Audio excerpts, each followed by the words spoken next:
തൊട്ടപ്പുറത്തെ വീട്ടിൽ നിന്ന് നമുക്ക് ഒരു കഷ്ണം ചക്ക കിട്ടിയിട്ടുണ്ടായിരുന്നു ഇന്ന് കേട്ടോ.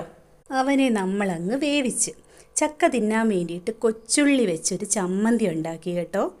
എന്നിട്ട് കൊച്ചു ചാള പുളിയും മുളകും വറ്റിച്ചതും ഒരു ചാള വറുത്തതും ആയിട്ട് നമുക്കൊരു പിടി പിടിച്ചാലോ. കുറച്ച് ചക്ക എടുക്കുകയാണ്. എന്നിട്ട് ഇതിനെ നമ്മൾ ഈ ചമ്മന്തിയിലോട്ട് മുക്കുവാണ് കേട്ടോ. കുറച്ച് കറിയിൽ മുക്കി കുറച്ച് മീനെടുത്ത്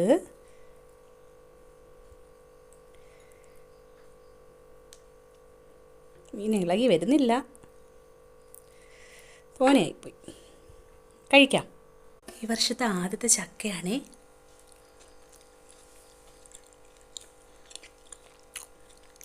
അടിപൊളി.